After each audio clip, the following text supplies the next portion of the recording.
Well, hello, everyone. Thank you for joining us today. It's a beautiful day out there. If you're in the Northwest, sort of hard to be inside. Always curious when we have these things, how many people are going to show up to watch, unless you're sitting outside at a table watching on your laptop. Would be a pretty nice place to do it. But today's presentation is a 1031 Exchange Bootcamp.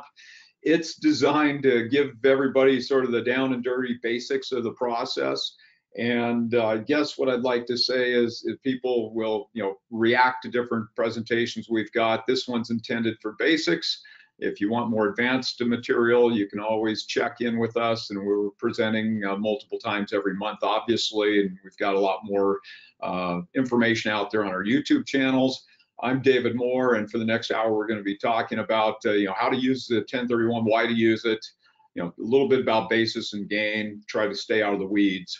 But I do have a tendency to speak quickly. If you've got questions, a little housekeeping on the right side. If we've got time, we'll get the questions down there. If I don't get to your question during the presentation, we'll be addressing any of them afterwards that I don't cover, but I'll try to keep an eye out for that. We've got a full hour's worth of material, so we're going to get started. And I always like to say, if you get one little nugget of knowledge out of presentation, it's worthwhile. Hopefully you're going to get more than that. But there's a lot of things out there in 1031 that people assume are a certain way because they've been told something over and over again through the years. So we're going to spell a few of those falsities, and one of them is holding periods, and that's something that I believe is really, really important for people to understand in these COVID times. Also, when you can get access to money in an exchange also. And we'll make sure that we cover what we can, and hopefully you'll get out of here with some good ideas at the end of the day. So I'm going to start the presentation right now, and we will head off and to get started. So I guess first thing I'd like to say is, real estate, we've got two businesses, one that handles tax deferred exchanges, equity advantage, one that does self-directed retirement accounts for people that want to take their IRAs and 401k funds and take it and diversify outside Wall Street's offerings. Those accounts all allow you to buy all that stuff. But if you look at Wall Street world, real estate is actually considered an alternative investment. And that's one of the sort of things that drives me crazy. I put it out there to anybody on this webinar, can you name an older investment than real estate? Maybe precious metals or gems, but how can the oldest, most time-tested investments known to mankind be considered alternative investments, and yet we've got something like a synthetic derivative that was the trigger for the last crash. So I like real estate. I'm a real estate guy, and I jokingly say I spend half my time selling real estate to real estate people, but we're going to talk about it, and we're going to teach you how to use this tool. And I like, I've got a buddy that used to work for us years and years ago, and he always loved the KISS principle, keep it simple, stupid. So that's what we're going to do. We're going to break it down to the absolute basics, a little bit about the code, a little bit about section 121 also. I think it's very important that people understand how to use that universal exclusion, section 121, for the sale of a primary residence too, and where those two things can cross over, actually meld together too. So hopefully you'll enjoy it, and here we go. I always do that. Got to click on the right frame to get it started. So 1031, I got to say, first off, we're under attack again. So, I mean, if this next election, some of the changes, the tax reform that initially was put out by Biden was elimination of 1031, increased capital gains tax, and also elimination of stepped up basis. If you look at those three things, I mean, it's a huge, huge problem.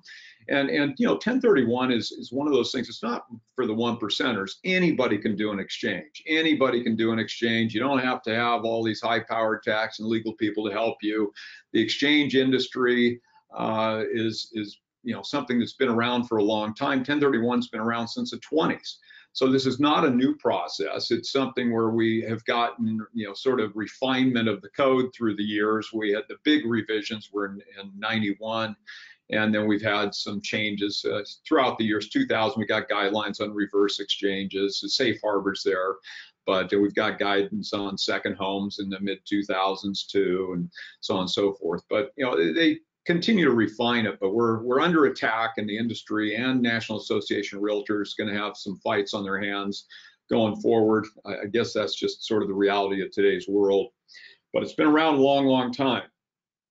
And it's just, something for, about $1,000, $1,500, you can do an exchange, give up a property, buy a property. That's a pretty nice situation. Reverse exchanges, improvement exchanges, they're a fair bit more. I mean, we handle all of them, and reverses start off at a base of about 5,500, and improvement exchanges start with a base about 6,500. So they're a lot more, but those costs are just a piece of the additional cost. So I would invite anyone interested in finding out more about those things, give us a call. There's no cost to a consult. And, even if you're working with somebody else, if you have a hard time getting answers to some questions, don't hesitate to reach out. We'll do what we can to help you out. So once again, 1031's been around since the 20s. We've had revisions. In a nutshell, you're going to give something away, be given something back, period. That's the bottom line. The thing that's interesting is with a three-way exchange, using an accommodator, facilitator, intermediary, whatever you want to call us, as long as it's nice, we'll respond. But if you look at what's happening in today's world with an accommodation of an exchange, the taxpayer literally sells a property, goes out, buys a new property. It's the exchange company that's going to structure that transaction, turn it into an exchange. The exchange is between the taxpayer and the exchange company. It's not between the taxpayer and the buyer, or the taxpayer and the seller on the replacement property. So once again, you're going to give us something, we got to give you something back. That's the exchange, and we've got some guidelines that we have to work within. A true swap, you don't have to have an accommodator or facilitator. A true swap is going to be a situation where you've got something, I've got something, we swap straight across. And even if you look at a purchase sale agreement, you look at what it says about consideration, it doesn't say total cash paid for something, it's total consideration for it. So what is consideration? It could be cash, it could be a boat, for goodness sake, it could be whatever you want to use for consideration to make that purchase. It's the accommodator's job to make things like kind. And as far as a true swap's concerned, it can happen if two people have things that are of like kind, and it's of equal or greater, not equal or greater, but similar value and equity. Otherwise, the person with the larger asset's going to have tax exposure. In a true swap, they might want to entertain getting an accommodator involved. The person with the smaller property can just use their property as consideration for the purchase. But that would be a swap situation. We do handle true swaps for people. It's just a very simple exchange document, but it's something we're asked to do fairly regularly by our clients' tax people. They just want to have some more documentation of what's going on there. So, for the sake of today's presentation, domestic properties like kind with domestic property, foreign for foreign. So we can't go domestic to foreign or foreign to domestic. We've got a situation where partnerships, if just look through the bold here, it doesn't apply to dealer property. So those flipping advertisements you hear, those things, you're going to get tired of flipping property pretty quickly if you're paying the tax on it. You flip a property, it's a business, you're paying normal income tax, no longer how long it takes you to get the improvements done. It's a property held for resale. It doesn't qualify for 1031, you're paying normal income tax. So instead of flipping, I get a kick out of this because now people have these different acronyms talking about what we would deem to be a modified flip. Instead of buying a thing, fixing it, turning it, and having a situation where dealer status hits you, why don't you buy it, fix it, hold it, put a tenant in there for a period of time, do a cash out refinance, and a lot of time the money you get via cash out refinance is going to exceed what you'd net after paying taxes on a flip. And the other benefit is you still have the assets. So don't think you can't do some of this stuff. It's just structuring things correctly, asking the questions, and making sure you're doing the right thing to be able to defend a property as an investment instead of a business transaction. As I said, foreign for foreign, domestic for domestic, and then certain partnerships. Partnerships are actually specifically prohibited from 1031 treatment. So we have to be careful how we structure joint ownership of a property. Typically, it's going to be tenancy in common. If you've got joint ownership of a property via limited liability company, you don't own real property. You own a membership interest in the LLC. The LLC owns the real property. So it's fine for the entity, that LLC, to go from asset to asset. We can do an exchange for the entity and everybody that's a member of it, but we can't take a membership interest and go different directions. So there's something called a drop and swap or a swap and drop, and you're going to have to come back to our next webinar to find out a little bit more on that. But it has to do with continuity vesting and what you really own. So why even think about an exchange? And I guess what I'd like to say right now, we're in a situation where we're having some difficulties. You might have a property that you just bought via an exchange, and you're not happy with it anymore. Could you get rid of it? The answer is yes. It has to do intent.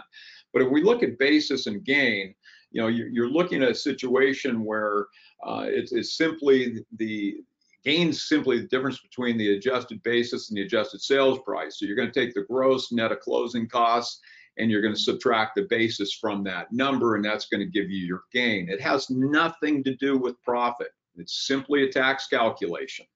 So that basis in the property is the purchase price plus capital improvements minus depreciation. Now, I wish it was that easy, but it's not, and that's why good tax people are probably about the most important people in your life these days. It's important you've got somebody that's going to look after you. Take advantage of their knowledge. Don't give them a call April 15th. Talk to them before you sell stuff. Definitely talk to them before year's end. Do some tax planning, but use those experts. Get good people in your life. That basis is the purchase price plus capital improvements minus depreciation. Well, not that easy. The purchase price, what do I mean by that? If you pull money out of your pocket and buy a property, then that is the initial calculation. If you had a home and you sold it pre-1997, you had 1034, which was a residential rollover. So you had basis carry forward in that situation. So the purchase price isn't necessarily quote unquote the purchase price. 1031 also is a tax deferral. It's a basis carry forward. If you sold a property and you had 100 in gain, just subtract 100 from the purchase price of replacement. That's going to give you roughly your basis in that. So the gain doesn't go away. You're kicking it down the road. The only way you get rid of it is to swap till you drop. So what I mean by that is, and actually I've got a buddy that said, don't say that, drop, just say until you become an angel. It's a happier situation, right? So when you pass away, your heirs will get stepped up basis current market value, and it's possible to get rid of all the capital gains, at least today, using that structure. So purchase price varies depending on how you got the property. If I gave you a property, your basis would be what my basis was. If I pass away, you inherit it, you get that step up like I just said. If you're doing exchanges, you got basis carry forward. 1034 pre-1997, basis carry forward. But all those things are going to impact the purchase price and what's happening there. Improvements, okay, that's another one that's got an asterisk. Every time you do something to that investment property, every time you spend $1 on it, you're either doing a capital improvement or expensed item. So you're either going to do work repairs, you're going to expense some things, you're going to capitalize others. And it's important that you really take advantage of what's there and get those tax people involved and make sure you're doing what's right for you. Because sometimes even capital improvements might be better off expensed if they're part of a closing and you're paying for some costs with exchange proceeds that are going to have tax exposure for those non-like kind items being paid. Anything that's not a normal cost is considered boot at close. So some of those things, let's say you got a lender required repair. When was the last time you sold a property and the lender didn't want something done, right? So maybe you got a roof that has to be taken care of. If you use exchange proceeds, pay for that roof repair, that's going to trigger some tax exposure. Talk to your tax people, maybe they can expense it and mitigate the actual tax consequence in that situation. But it is hard. I had somebody call or yesterday email asking about the work they're doing in preparation for sale and how it's going to be treated if they want to be reimbursed that money at close. And that's definitely a problem. Depreciation. Okay, if you've got a rental property, by law, you're supposed to, and it's being rented, you're by law supposed to take depreciation. The government's position on it is actually that you should have, therefore you did. So it's possible that you don't gain the benefit of depreciation and yet have to pay the tax on depreciation recapture. So it's really important you understand what's going on there. And a comment on depreciation. Who makes allocations? And has anyone out there heard about something called cost segregation? Well, if you look at a rental house, for example, the most basic form of cost seg would be the allocation between dirt and improvements. What happens to your return on investment if you increase the value of the improvements? Does it go up or down? Well, you increase the improvements, you got more to take on depreciation, so your return's going to increase. So when you're looking at even a rental house, the allocation dirt to improvements can make a huge difference on your return on investment. Cost seg is going to take it further. They're going to bust it up into plumbing, surfaces, the electrical, the lighting, all kinds of different things, concrete to blacktop even. But everything's going to accelerate the depreciation. So in just having one thing that's being taken care of, you're going to go through a whole list of items and depreciate everything at the schedule at that item's level. So there are companies out there that specialize in this process. I've got a good buddy, Jonathan Frizzell, has been doing it for years, and he really good at it, and he can save people a lot of money, or actually generate a lot better return by going in and doing the engineering-based cost seg studies. So it's important to understand what's out there and the opportunities that exist. So simply stated, gain is the adjusted sales price minus the basis. Phantom gain occurs, for example, if you bought a property and maybe even lost it. We had people losing properties the last crash to foreclosure or short sale. Even in a situation where you had a foreclosure, you think, well, gee, I lost the property. How could I possibly have tax exposure?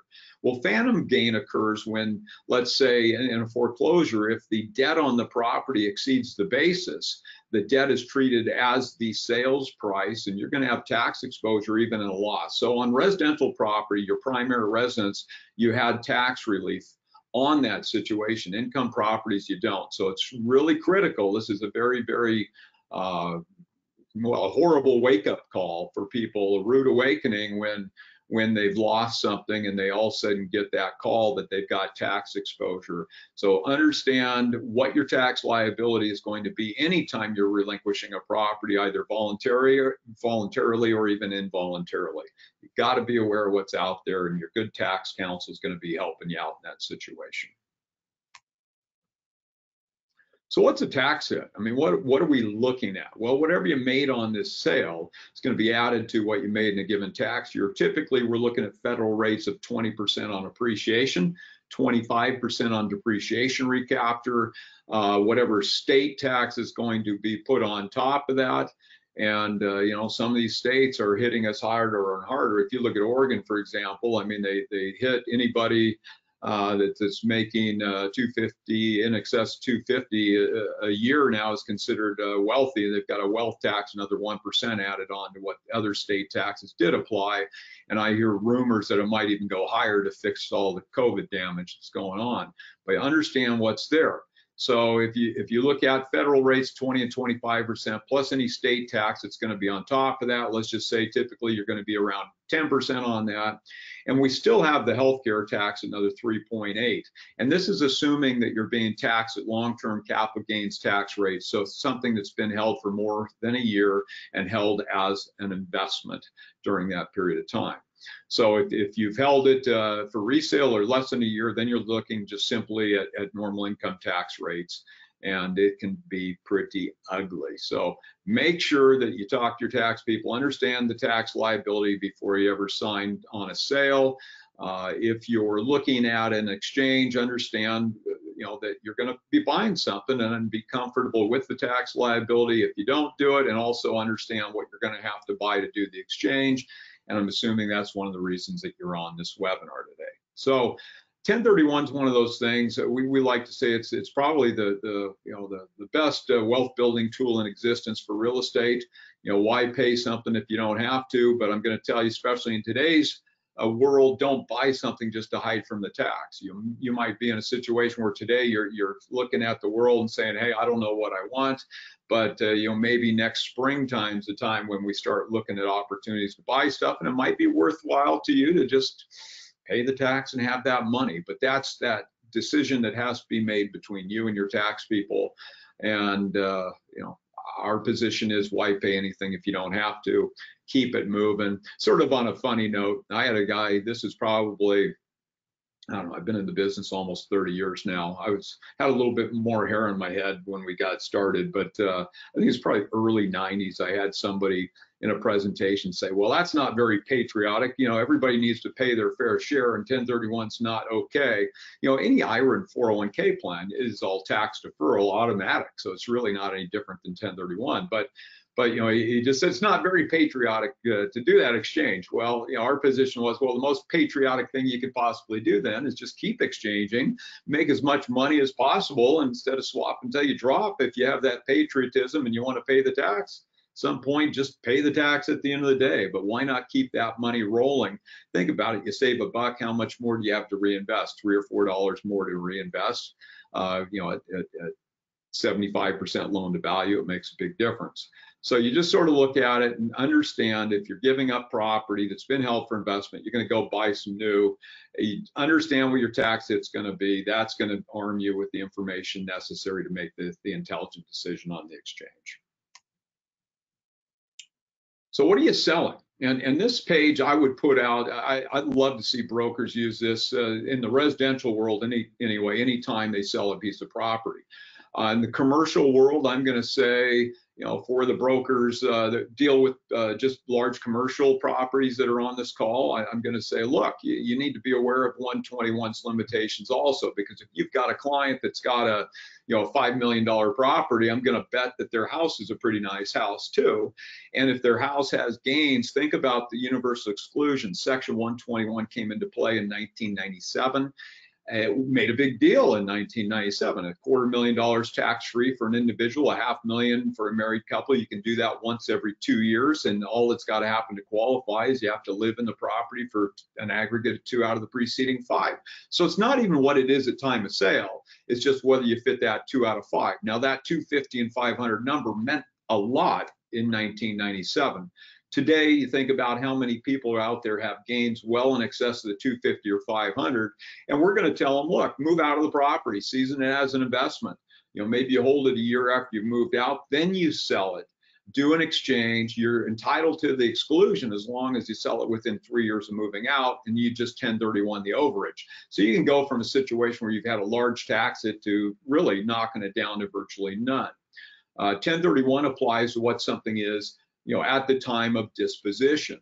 So, you know, 121, you just have to have lived in the property as your primary residence for 2 out of the preceding 5 years. You sell it, you got a straight exclusion of $250,000 individually. Married couple has $500,000. Section 121 is going to take care of that residential component. 1031 applies to investment property.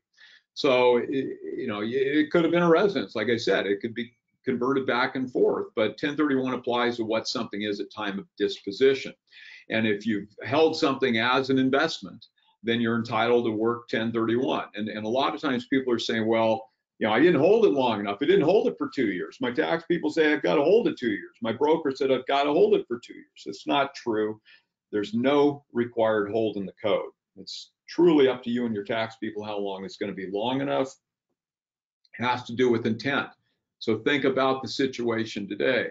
You know, maybe you bought a property just 6 months ago, pre-COVID. Now you've got a situation where now, you know, the tenants aren't paying you. You don't know if you're going to be able to hang on to it, whatever it is. You don't have to hang on to that property. You can exchange out of that property. Your intent was one thing, circumstances dictated a different course of action. You just have those conversations with your tax people. So once again, time does not, that's not the qualifier in 1031. It's really intent. 1 year's been proposed a couple times. I would say 1 year based upon the fact it's been proposed a couple times and the break between short and long-term tax rates on assets held for investment. I think those are good indicators. That's what they'd like to see. With that said, it's not an absolute. We've got paperwork that show you court cases where 4 months was deemed long enough. What are you selling if you've got, let's say, a duplex that's half owner occupied? Well, you're just going to look at both of these columns. You're going to say, okay, the owner occupied unit is going to go 121, and the investment portion is going to go 1031. What about, let's say you've got a home on land? Well, same situation. You got a single sale, allocations, different directions. The residential component's going to go 121. The investment portion is going to go 1031. bed and breakfast might be the same thing. What about anybody out there that might work out of their home, which we might see a lot more of again? But if you've got a portion of your home you treat as a home office and you take depreciation on it, even in that situation, if you've been treating that home office as such for more than 3 years out of the last 5, it's going to need to be exchanged, or you're going to have tax exposure even on that component of that sale of a primary residence if you've got a home office. So, make sure you're talking with your tax people. Understand that anytime you've got some tax benefit on one hand, typically there's going to be a downside on the other. But understand what the codes say. Take advantage of the professionals in your life out there, and really ask those questions sooner rather than later. We can get involved with a transaction the day of closing, as long as we're involved before it closes, but that's not the way to do it. Make sure you're getting involved early. You look at what you're going to buy early, because the 45-day ID period and 180 days goes very, very quickly for anyone out there that's had to deal with it. So seasoning, how long is long enough? I apologize, I got so excited, got ahead of myself a little bit. So this page talks about the couple of court cases and what's happened there. One of the court cases where the 4 months was deemed long enough, people gave up a property, bought a property with the quote unquote intent to hold for investment. They documented the listings, documented showings, argued hardship at the end of the day, moved into the property 4 months after acquisition. They got audited, taken to court, and they actually prevailed in court. So, you look at what the taxpayer's intent is. That's much more important than the actual time of holding. What are you doing with this thing? We use the Clarkowski court case when we're looking at dealer status on for flippers and stuff like that. But if we're looking at conversion of assets, it's one of those circumstantial situations. That's why you once again, you want to talk with tax people that are good, and they're going to help you keep your money yours. We like to say, you've worked hard for your money, we work hard to keep it yours. And your tax people really do that too. So good tax people are well worth the money to spend. I mean, they want to keep it yours, keep it going. But the seasoning page, this is all about converting assets. There are situations where you're going to give up an investment property, and let's say you want to exchange into something that's going to be a primary residence at some point. Can you do that? And the answer is yes. So the next question is going to be, well, how long do I have to hold the property before I can move into it? And then the next question that usually comes up is, well, it has to be rented, right? And that's not true. It doesn't have to be rented. It's just got to be acquired with the intent to hold for investment, held as such for a period of time. I'd say limit your personal use to 2 weeks that first year. If you're there any longer than that, you're working on it. But how long, that time question is really something that you've got to work with your tax people with. We're going to get them any information that we can to help you get where you need to be, but really work with your tax people, and they're going to work with you, arm them with the information that's going to help you get where you want to be.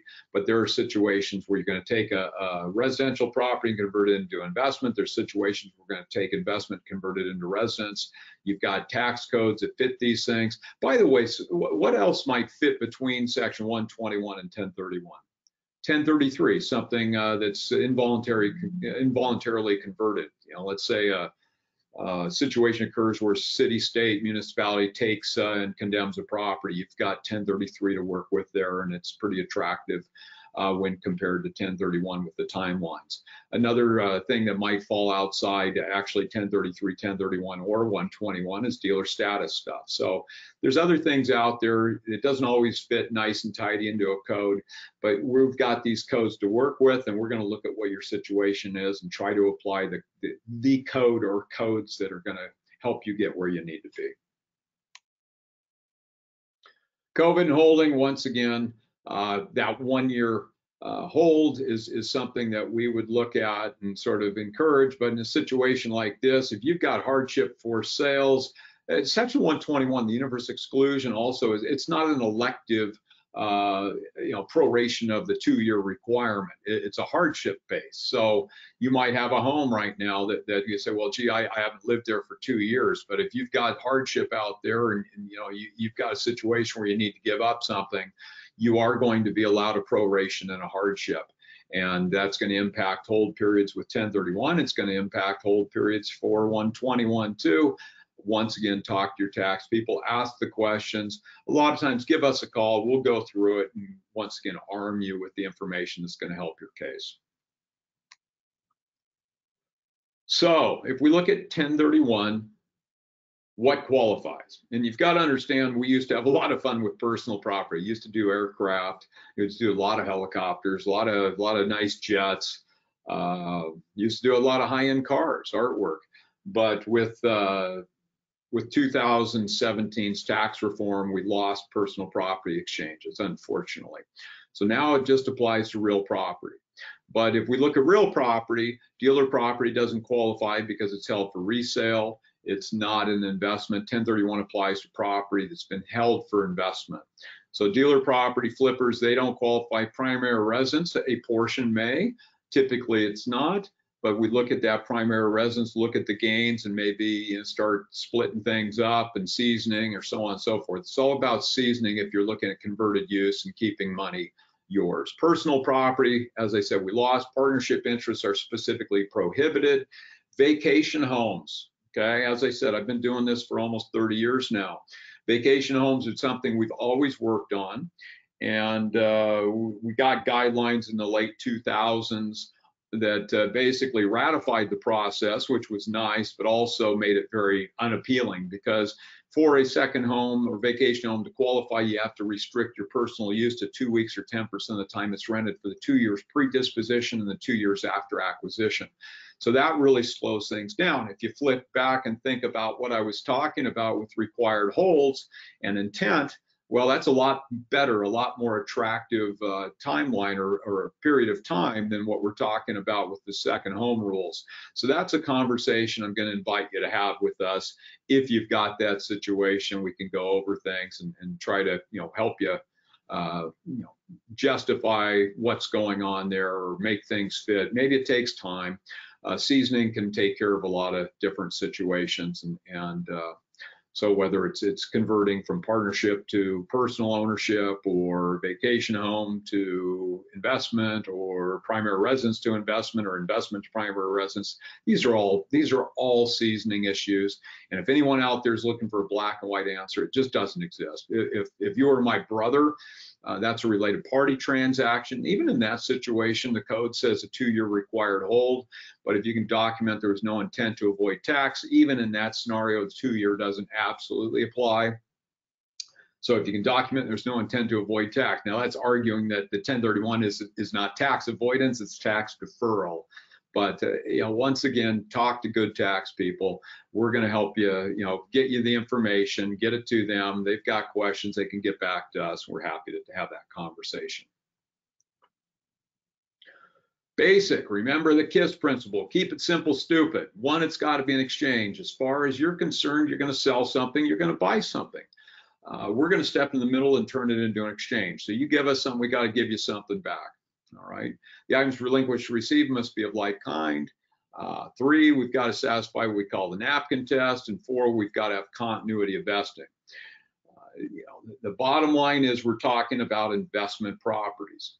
So the 1031, that exchange between the taxpayer and us, it could be a true swap. You wouldn't need us involved.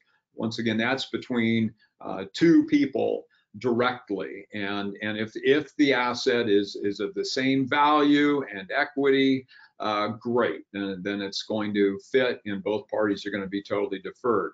But if one property is bigger than the other, then the person with a larger property doing a true swap is going to have tax exposure. The person with a smaller property going in is going to be fine. A delayed exchange just means that you're going to sell something, then buy it later. You've got 45 days from settlement to ID what's to be acquired, total of 180 days to complete the transaction. The 45, 180 both start at settlement. They don't go 45 and then 180. Reverse exchange means we're going to buy first and sell later. You cannot legally own both the new and old property at the same time, so we have to do what's called warehousing in that scenario. An improvement exchange is also a warehouse transaction. Another example of a warehouse transaction might be, let's say that somebody wants to use their smaller property as partial consideration for the purchase of your larger property. You don't want that smaller property. Well, the small property would then be deeded to a new limited liability company. In the exchange world, the acronym's an EAT, an exchange accommodation title holder, just a fancy term for a single member LLC that the exchange company is the member of. So we're going to create that entity. It's going to own either the new property or the old property. If we do a warehouse reverse exchange and it's a warehouse replacement, that just means that we're creating the LLC to own the new property until the old property sells at warehouse relinquished. Means that we're going to create the LLC to own the old property and you take direct ownership of the new one. The choice between warehouse relinquished or replacement is typically going to be driven by two factors: how much money you've got down to put down versus what's expected to be netted, and whether there's any bank lending involved with the transaction. But if you want more details on the reverse or the improvement or warehousing, once again, our advanced classes are going to cover that stuff. For you on this one, just understand you can buy first and sell later. It's called a reverse exchange. So if you have the financial ability to do it, we can get it done. An improvement exchange means that we're just going to go buy something and build it out. And it doesn't have to be completed in 180 days, but only what is completed and constitutes real property is going to be considered like kind, qualify for the exchange. So you might give up a property, let's say $500,000. You might buy a piece of dirt at 400. You need to do another 100 improvements to be totally tax deferred. Understand 1031 is not all or nothing, but we'd have to do the $100,000 in 6 months, get that work done. Let's say we got 80 done, we have 20 left on the 180th day. That 20 is going to be taxable. You can't prepay labor and materials and have the sticks sitting there on the dirt. It's only what is completed is going to qualify, but a partially deferred exchange is going to be better than no deferral. So, and like I said, that warehouse structure is going to be used in reverse exchanges, improvement exchanges, or where you're receiving something that's not of like kind that you do not want. Like kind. This is something that's very often misunderstood also. And people used to come up to me and say, well, I remember when it meant house for house, land for land. It's never been that way. It's been proposed that that would be the like kind requirement a couple times, but it's never happened. So as it stands today, is the way it's always been. You can give up land and buy a single family rental. You can go from a single family rental into an office building, strip mall, place at the beach to retire into, apartments. Any of those things are going to qualify. Now, if you look at that 10 o'clock spot, it says a 30-year lease. Actually, technically, it says build to suit 30-year lease. A 30-year leasehold interest in real property constitutes ownership of real property. We use a 30-year lease or a lease with extensions to 30 years if we're doing what we call a leasehold improvement exchange, where we're building on something that was previously owned. The government does not allow you to receive something already owned as a replacement for property being relinquished. That was one of the safe harbors presented in 2000 with the revenue procedure for reverse exchanges. But a 30-year leasehold interest means that you're receiving only the new real property that's been constructed, and we use that leasehold interest to get that structure done. Once again, the advanced class. What do you have to spend to be totally tax deferred? And the answer is look at the NAPKIN test. The NAPKIN test basically states that you need to go across or up in value and equity between the relinquished and the replacement property. Now, you're going to have a lot of people out there say you got to replace debt in exchange. No, you have to replace debt in exchange. Totally untrue. Debt can go away two ways. One, by going down in value, triggers tax because you went down in value. The other way debt goes away is by adding cash to the transaction, which is always fine. We have a situation where, let's say we haven't seen it happen this time, but the last crash, what happened? You had people with the reduced equity, and you had a finance world that was reducing the loan to value. So you had a situation where people had to add cash to transactions. And they were coming to us before it closed asking, gee, I've got to pay the property off that I'm relinquishing before going into the exchange because I don't have any debt on the replacement property. Well, you don't have to do that. All right. You can always add cash to the transaction to reduce debt, but you cannot take cash out and increase the debt without tax exposure. So if you look at the bold down at the bottom, just says Boots, anything that's received that's unlike in an exchange. It could be cash, personal property, reduction of the mortgage. If you look at the statement above the bold, it just says you may offset mortgage boot with cash, cannot offset cash boot with additional mortgage. I'm going to tell you, buy what you want to buy. Basically, every dollar you spend over your basis represents tax deferred gain.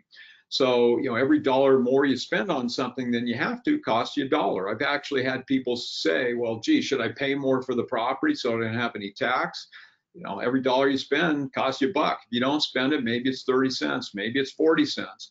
But just, you know, if you want to pull some money out, help your life at this point in time, do it. And the other thing to understand is we're just looking at, you know, if we look at the basis and gain on a property, we're just looking at the basis and gain on that property. We're not looking at basis or gain or actual tax liability in a given year. You might have something else that you did that could have a loss that could offset the gain. So once again, take advantage of those tax people and look at your life every year at the end of the year and say, gee, you know, what do I have gain-wise, loss-wise? How's it all going to work? But when you're looking at a disposition, you know, sometimes that tax deferral is not the right thing to do, and you've got to, you know, really look at each transaction by itself and understand what you're going to be looking at. But on this page, the napkin test, if we look at the value and equity numbers, they're going to be net of closing costs, not the gross. So if you sold it $100,000, maybe after broker's commissions, title escrow fees, everything else, maybe you got an adjusted sales price in 92.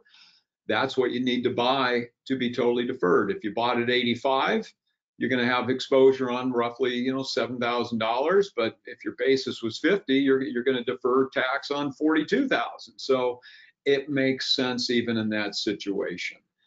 We've had people that have, you know, gone from millions of dollars to hundreds of thousands, but still saved them hundreds of thousands in tax. So really, it's a personal situation. What is going to be rational or what is not? I've had people that just flat out refuse to pay a few $1,000s in gain and insist on doing it, an exchange. And I've got other people that will, you know, pay one guy, oh, gee, it's only $800,000 tax hit. I'm just going to pay the tax. Ouch, but that's what he said. So that's a case by case deal. Continuity vesting, simply stated, the taxpayer that relinquishes something has to receive the replacement. Seems like it would be simple enough. It's not. It just gets very, very tricky because even, let's say in Oregon, we're not a community property state. A husband and wife own a limited liability, own a property in a limited liability company. They sell that property, they go buy a duplex. Lender says, gee, you know, we ought to buy it individually instead of as the LLC. They can't do it. Now, if you're out of, you know, let's say, Washington or California, community property states, it's fine for a couple to go in and out of an LLC. Non-community, it's not. So it really depends state by state what's going on.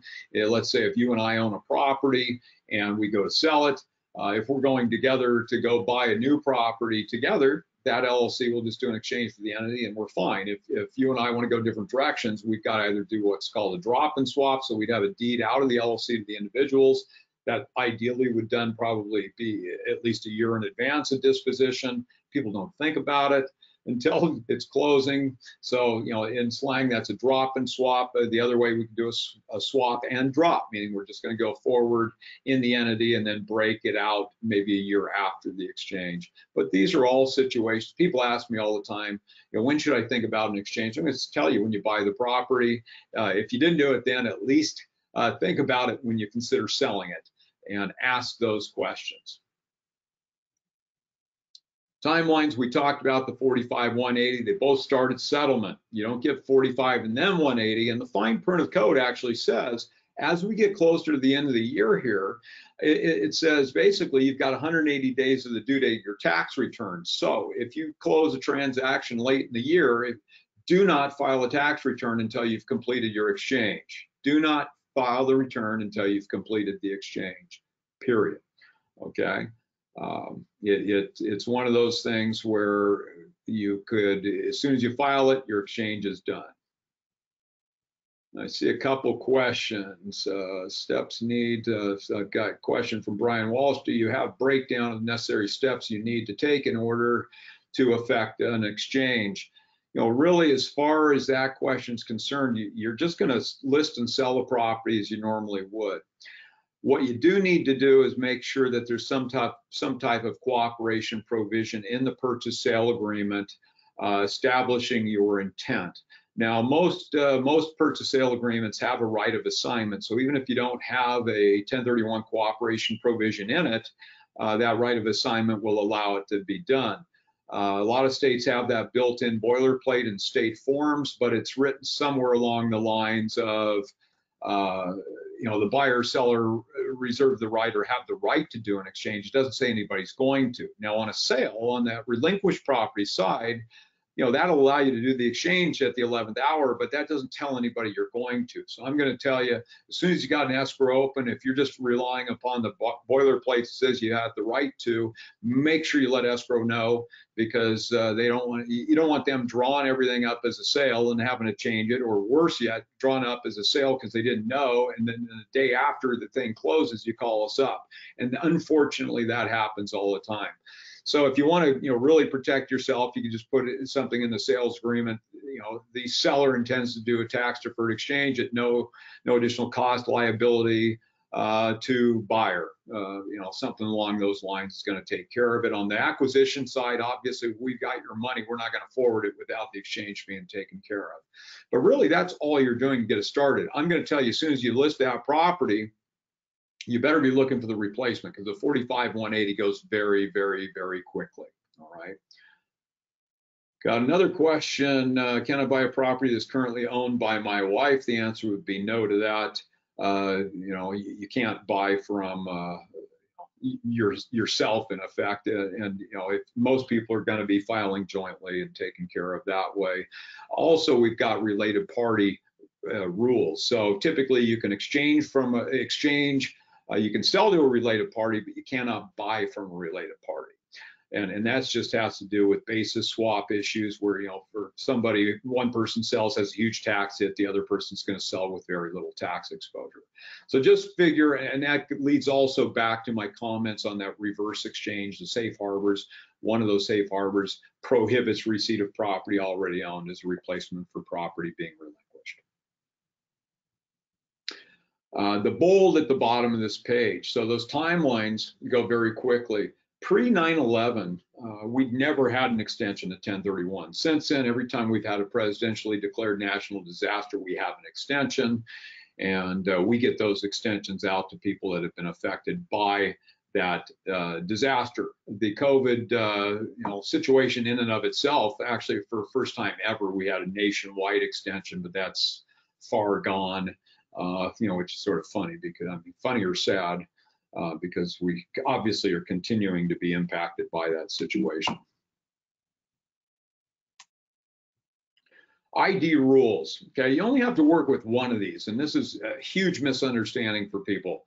It's one of these three rules. So from that date of settlement, you've got 45 days to ID what's to be acquired. As soon as we've closed on that settlement, and basically at closing of the relinquished property, the taxpayer is going to sign everything read and approved as the exchange order. We actually sign everything as the seller of the property.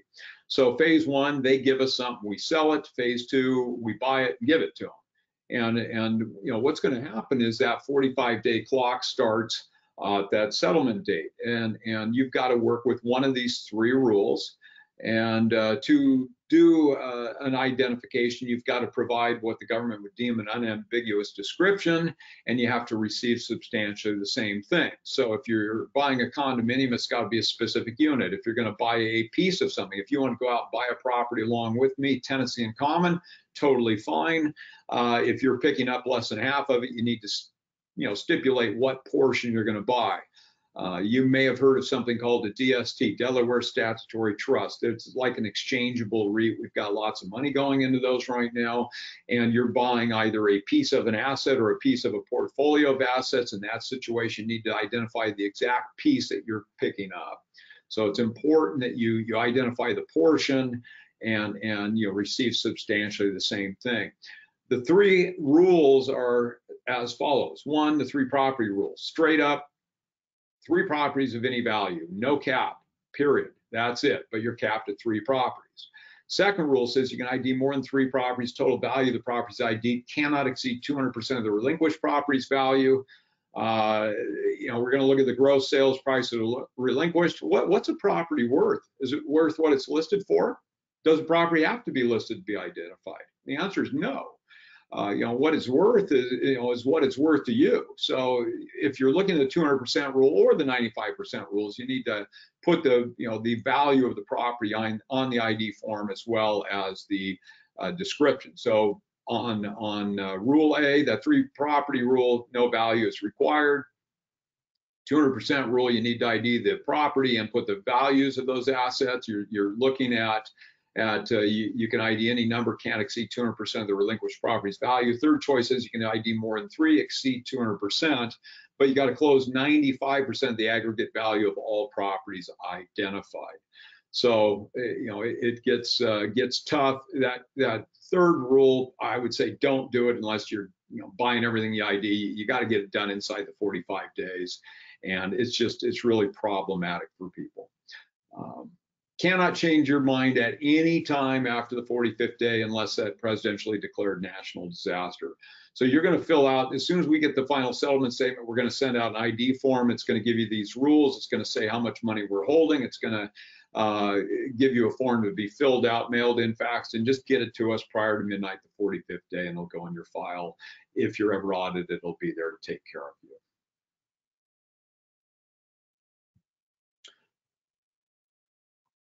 So I've got a question from Jeff Smith. I'm in a situation where I may sell my house, then rent a place for an unknown amount of time. My impression was I would do a 1031 while I was renting to save myself from the taxes on selling my house. I would then buy a new house after a year or 2 of renting with the funds I have put into a 1031. Is this a scenario that 1031 could be used in? And the answer is yes. You can give up an investment property and buy a property that ultimately gets converted into a primary residence for you. The question is, how long does it need to be held? Does it, and as I said earlier, it wouldn't have to be rented out. It's just got to be held for investment. And that really is an intense situation. It's up to you and your tax people. If you're asking me, I'd probably want to see a year anyway, just because of the 2 factors I mentioned earlier. It's been proposed a couple times in the break between short and long-term tax rates. The government has actually ratified this process, and the way they ratified it is by giving us guidelines. So basically, if you buy a property via 1031, convert it into your residence, and sell it within 5 years, it's a fully taxable sale. If you hold it for more than 5 years, you're going to be subject to something called the Housing Assistance Tax Act of 2008, which is, you got to love the way people name things. Politicians are great at that. That thing just sticks it to you. It's a horrible deal. It's a horrible rule. Basically, what it's done is if you're going to buy a property with the intent to live in it for the foreseeable future, great. If you're buying a property and you think, hey, I'm just going to buy it, I'll hold it for more than 5 years, satisfy the 2 out of 5 that the exclusion takes care of. So I met those rules, and I'm dealing with the Housing Assistance Tax Act. That doesn't make sense anymore. If you're buying it to hold it for the foreseeable future, great. But if you're just buying the property to hold for a couple of years and dump it, taking the exclusion, get rid of your gain, it's not going to work. That tool, unfortunately, is gone, but it will work if you're going to be there for the foreseeable future. All right. Good questions.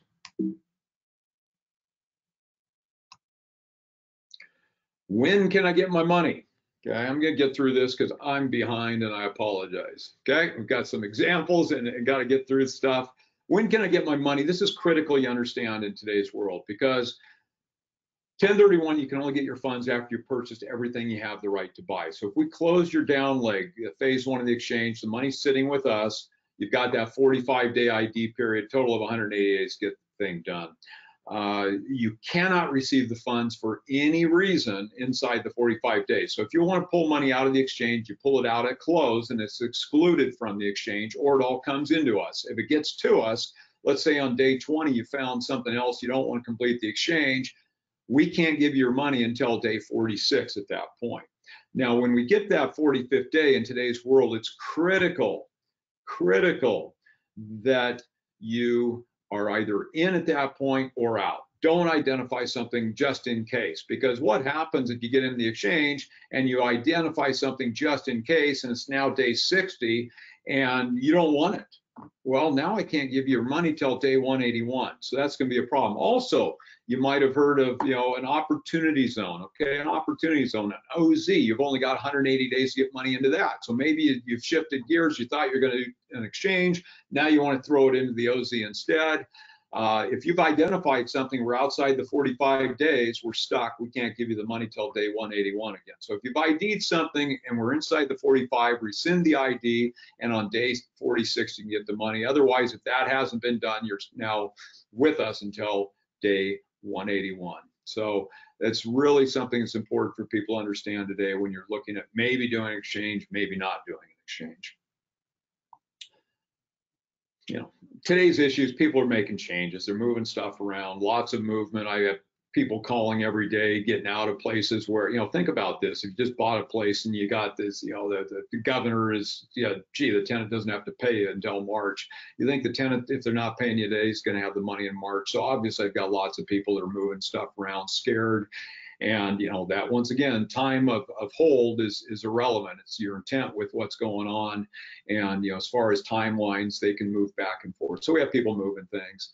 A lot of times people get an exchange to just buy 45 days to sort of figure out what they're going to do. Maybe they're doing partial exchange, pull some money out. It's not all or nothing. Anything that you receive that's not a like kind is boot and taxable to you. You can defer most of it. Failed exchanges, that's just a situation where you didn't complete the transaction for whatever reason. DSTs and ticks, those are passive investments. You don't want to deal with the headaches, toilets, trash, tenants, turnover. That's where you're going.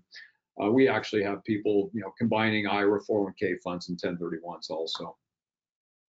Few examples were done.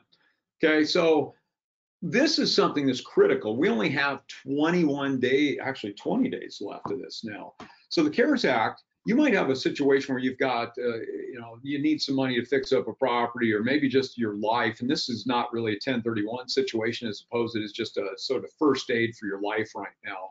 And the CARES Act gave people the ability to take up to $100,000 out of their IRA 401k for up to 3 years. You don't even have to make a payment for the first year. So if you've got a situation where you maybe need to add money to a purchase or take some money to fix something, or you just need help right now, be aware that this is out there, but it's going away. So the 22nd of September is the last day you can take advantage of the CARES Act and get money out of your retirement account.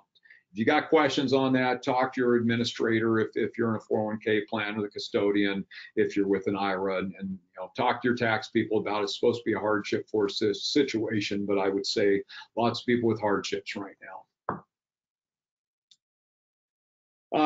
This is sort of using a retirement account to bail something out. This is far from a basic course, and I apologize this is in here. I just like it. This guy had a situation where he was going to lose a property. The bank was going away, and he asked if he could use his dad's retirement account, pay off a property so he wouldn't lose it, ultimately building a multifamily project downstream.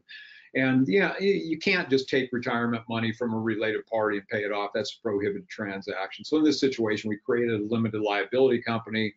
The son put the property and received a membership interest attributable to the equity in the property. Dad's IRA put the cash in. This has to happen simultaneously. And as soon as it's populated, that LC is populated with 2 disqualified parties. You can't add more money. So now the LC had the property, had the money to pay the property off, and did so. Years later, ultimately, it got built out as an apartment. Situation, once again, not all or nothing. These people gave up a property, $3 million apartment complex, went out and bought a $1 million replacement property. You're saying, gee, the napkin test says they got to go cross her up in value and equity.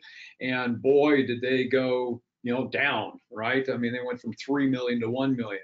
They did. Their tax basis was $250,000 on the property they sold. So what they did is they deferred the difference between the 250 and the million, deferred gain on $750,000, saved them $250,000 in tax, and had tax exposure on the difference between the 3 million and the 1 million. ultimately they moved into that property. So they converted, pure investment into a residence. A lot of times they'll have a similar transaction to this, but instead of paying the tax on the $2 million, they'll just take the money and go buy other properties, or they'll throw it into a DST or tenancy and, Delaware Statutory Trust or tenancy in common type passive investments. But it's not all or nothing. Buy what you want to buy, defer what you want to defer, take advantage of the opportunities there.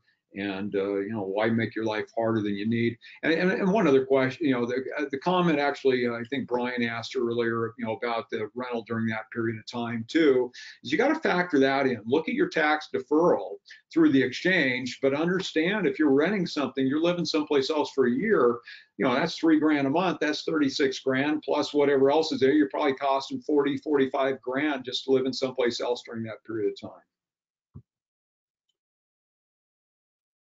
This one I'm not really going to cover. I want to get to the last one because I like talking about it. This is phantom gain, foreclosure, and really it's just talking about people's ability. If you look at a foreclosure, understanding the potential tax liability, doing an exchange. It's really strange because we don't even get money in these situations. Basically, we're being transferred into ownership position pre foreclosure. When the property's foreclosed, it's ours, not the taxpayers, and that transfer date's the date that the 45-180 start. But if you've got questions on this one, don't hesitate to reach out. So the last example, I'm throwing you a curveball. I just like this, and this sort of teaser to get you to come listen to our IRA presentation too. But the husband and wife went out, they went and bought a property, or they wanted to buy a property, came to us, wanted to buy a mobile home RV park with their respective IRAs. They were retired. And, they can buy an RV park with their IRAs easily, either directly or via what's called a checkbook IRA. But they then told me they wanted to live there and manage the property, which both of those would be prohibited transactions. So we shifted gears into something called a rollover business startup, and we moved both their IRAs into a 401k plan, created a C corporation. The plan bought the corp bought the park. And what was really cool about this transaction is they got a home, they got a place to live, they got a job, and they got an investment, all with this one structure. So I just think that's an amazing deal. And I think it exhibits, the only dumb question is the one that you don't ask. So if you've got ideas on things, give us a call. We're going to do what we can to help you out. These are some end games: swap till you drop, exchange into a retirement residence, and exchange until it makes tax sense. Maybe you're not making as much in 2020 as you made in 2019, or you think you're going to make in 2021. Maybe this is the year you don't do the exchange.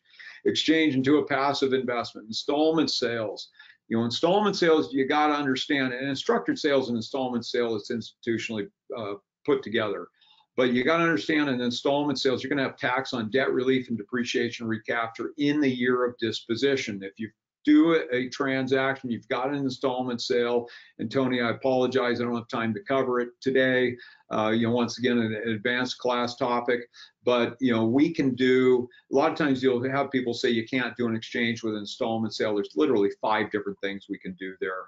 So just understand what's possible there, but know that in an installment sale, even if you don't get a single principal payment, you better get enough of a down payment to cover all the closing costs, plus tax on any depreciation recapture and debt relief in the first year. Critical to understand. CRTs, charitable remainder trust, deferred sales trust, gifting. These are all things that people do. These are our sites. I hope you found the presentation today informative. If you're looking for CE, the class is good for 1 hour of Oregon CE. If you're in a different state and you want real estate CE for it, please reach out and see what we can do to help you out. Unfortunately, Washington needs 3 hours, so this is not going to take that. But if you've got questions anytime, don't hesitate to reach out. If you've got more information you'd like to look at, we've got YouTube channels for Equity Advantage, just Equity Advantage 1031 exchanges, or IRA Advantage self-directed retirement accounts. Once again, thank you very much for your time today. If I didn't get to your question, we will address it via email.